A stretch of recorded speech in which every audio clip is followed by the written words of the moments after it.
kamwibutse ko mbere yuko igihugu cyemererwa kohereza ingabo hariya Israel igomba kubanza ikabyemera.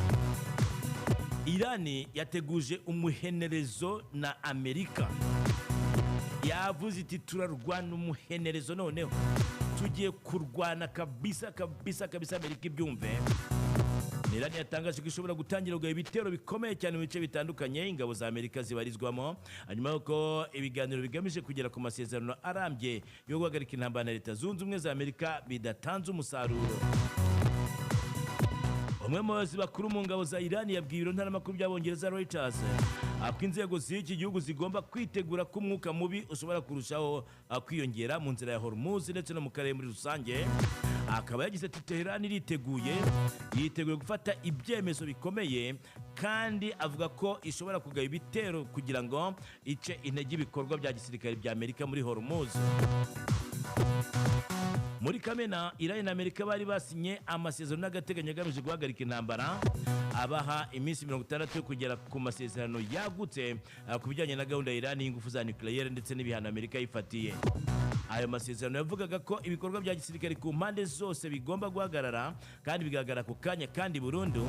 Icyakora yatambutse atubahirijwe na gato kubera kutumvikana ku micungire y'inzira ya Hormuz, inzira y'amazi inyuramo hafi 1/5 cya peteroli ikoreshwa ku isi. Abantu mutabonye zino video ngiye kuvuga kabisa munyandikiye kuri WhatsApp yanjye, ubundi nzibahereze. WhatsApp iri kubona kuri screen yawe. Abantu mutabonye video y'uyu Murundi kazi, abantu mutabonye video y'umuramyi, abantu mutabonye video za Baritazari, abantu mutabonye video za Emerine, abantu mutabonye video y'ingu yitwa Jihana, abantu mutabonye video ya Diane kabisa. Izo video zose ndazifite. Abantu mutabonye video y'uriya mu Minisitiri w'Urubyiruko muri Uganda, umva n'izindi video nyine muzi z'abastari nk'uyu Murundi kazi, nawe ino video y'ideri gihanze vuba y'ingu uri kubona, nawe video irahari. Izo video rwose mvuze nimba utarazibonye nyandikira kuri 07793417 ubundi nziguhereze tu, ubundi ukande subscribe, ubundi turye shorts go duhurire kuri WhatsApp ukabisundi ngutemo. Perezida wa Leta Zunze Ubumwe za Amerika Donald Trump abajijwe niba Washington ishaka kongera igihe cy'ayo masezerano y'agateganyo, yavuze ko ibyo bitazabaho. Arwemeze bityo kandi hari amakuru avuga ko ubutegetsi bwa Trump bwafunguye ibiganiro bitaziguye mu buryo bw'ibanga n'umutwe w'ingabo za Irani wa Islamic Revolutionary Guard Corps, n'izangabo zidasanzwe ingabo kabuhariwe z'igihugu cya Irani. Ikinyamakuru cya Axios cyatangaje ko uwitwa Tulsi Gabbard wahoze ayobora urwego rw'ubutasi rwa Amerika yavuganye n'umuyobozi wo muri Iraq ufite umubano ukomeye na IRGC, ahubwo n'izo ngabo zo muri Irani, hanyuma ubutumwa bwa Amerika bugashyikirizwa umugaba w'izo ngabo General Ahmad Vahidi. Witwa Jared Kushner n'umukwe wa Trump akaba n'intumwa ye yihariye, yavuze ko ibiganiro hagati ya Leta Zunze Ubumwe za Amerika n'inzego zitandukanye za Leta ya Irani bishobora kuba biri ku rwego rukomeye kurusha mbere. Urundi ruhande kandi Irani yavuze ko ingingo ya 5 y'amasezerano muri Kamena yayihaga uburenganzira bwo gucunga inzira ya Hormuz isangiye n'igihugu cya Oman, inshuti ya Amerika. Washington yo ikaba yarabihakanye yivuye inyuma. Imirwano yaje kongera kubura nyuma y'uko Irani irashe ku bwato yavugaga ko bwashaka kunyura muri Hormuz bukoresheje inzira itemewe.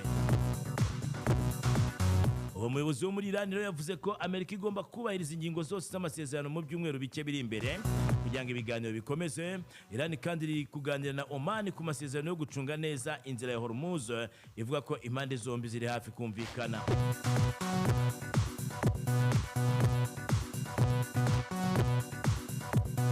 Gusa Trump yongeye kumvikana abwira Irani ko igomba kuyamanika, kandi ngo nitayamanika ngo izabona ishyano.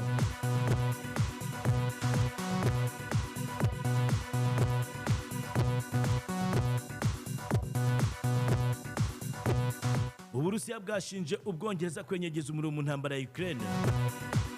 Uburusiya bwashinje Ubwongereza guhitamo nkana kongera ubukana bw'intambara ya Ukraine, hanyuma yuko hemejwe ko drone zakozwe n'Abongereza zakoreshwe mu kugaba ibitero ku ntego zo mu Burusiya.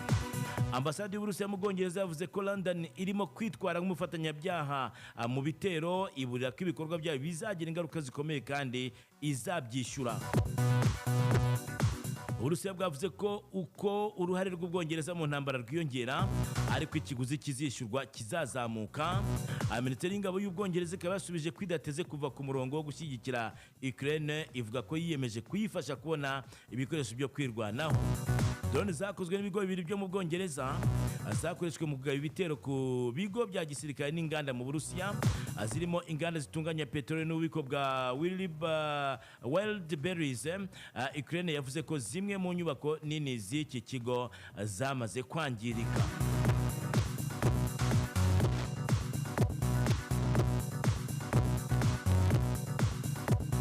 Iyo niko ntambara ikomeje nyine. Icyamakuru Umuseke kiratubwira ko igihugu cya Tanzania ngo cyahawe ikaze risesuye mu birombe bya Kongo. Perezida wa Tanzania Samia Suluhu Hassan yatangaje ko yemeranije na mugenzi wa Repubulika Demokarasi ya Kongo Antoine Felix Tshisekedi Chilombo gucukura no kugeza ku isoko amabuye y'agaciro ya Kongo. Ibiganiro by'abakuru b'ibihugu bombi byasinyiwemo ayo masezerano byabereye ahitwa Ikulu Ndogo ariya muri Zanzibar kuri uyu wa 18 Kanama 2026 ari ku munsi w'ejo. Perezida Samia Suluhu Hassan yanditse kuri X ko ibiganiro yagiranye na mugenzi we byibanze gushimangira ubufatanye hagati ya Tanzania na Repubulika Demokarasi ya Kongo. Yavuze ko baganiriye ku guhuza ibihugu byombi, guteza imbere ubucuruzi, kunoza serivisi ku mipaka ndetse no kongera uruhare rw'abikora mu iterambere. Samia yavuze ko Tanzania ifite amahirwe menshi mu musaruro w'ibikomoka ku buhinzi, uburobyi ndetse n'ubworozi, bityo ko yatumiye Repubulika Demokarasi ya Kongo kuyabyaza umusaruro mu kongera ubucuruzi hagati y'ibihugu byombi.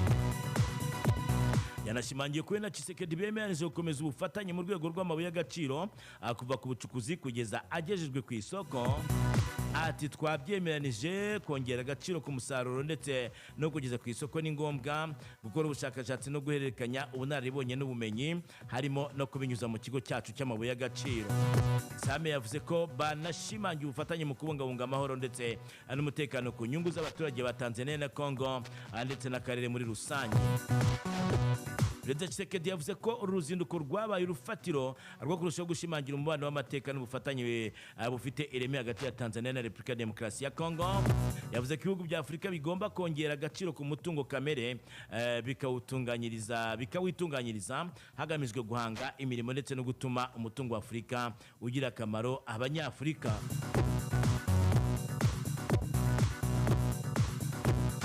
Icyo ni icyamakuru Umuseke cyanatubwiye ko hari abanyekongo burya bafatiwe mu nama ya SADC. Inama ya SADC ikabaye mu mpera z'icyumweru, aho ibihugu byo muri SADC byemeje gukomeza gushyigikira Repubulika ya Demokarasi ya Kongo mu buryo bwo gushakisha umutekano ndetse no kurinda abaturage no koroshya uburyo bw'ubutabazi. Aha gato baratwa ko abantu batatu barimo abanyekongo babiri bafatiwe mu nama ya 46 y'umuryango w'ibihugu bya Afurika y'Amajyepfo SADC ubwo bashaka kwinjira batabyemerewe. Ni inama yaberaga Durban muri Afurika y'Epfo ihuza abakuru b'ibihugu na za guverinoma abagize uyu muryango.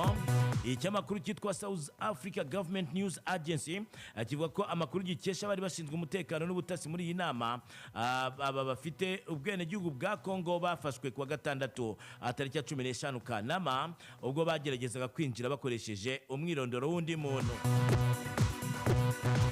Abakekongo barafashwe nyuma yo kugenzura bagasanga imyirondoro yatanzwe idahuye n'ibyangombwa byari byatanzwe. Bakaba baregwa kwitirira umwirondoro utari uwabo, uburiganya no guhungabanya umutekano ugenga ibirori n'ibikorwa by'imyidagaduro bigendanye no kubuzwa kwinjira ahantu nta ruhushya. Gusa ntabwo icyo bashaka kigeze kivugwa.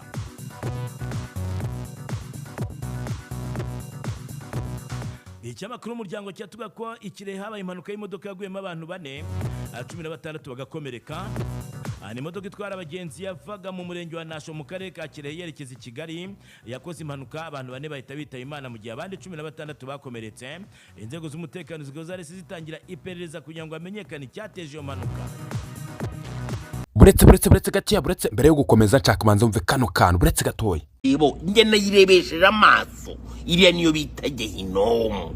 Nagiye mbona imihora myinshi, nabonye umuhora witwa Ishanga. Rero niba twavuga ngo ni ikibuti kiriya, niba twakita igiki, icyo nzi cyo gusa ewe tata buretse ongera mve n'uyu nguyu Mwumvisha video yasohotse y'umukobwa witwa Kirabo Kisitu y'umusuwagege wenda ibyo reka tubyo ariko mbega urugo uziko wajya mukabyina mwa Jesus noneho iyo nabonye ntago ari ingiye iyo none hitumye mamuka Yesu we toka uziko ndi kwikanga mu diamond Nyansura wa Nyayikivu ashobora kuba ari nyirakuru uriya mukobwa abandi bati ni umuhora wa Horumuzi abandi bati budiho buryo uva mwitako nta kuntu n'ubundi ari amataye yabura misoko ya Nile abandi bati turemeye noneho koko Nyabingi yaturutse Bugande.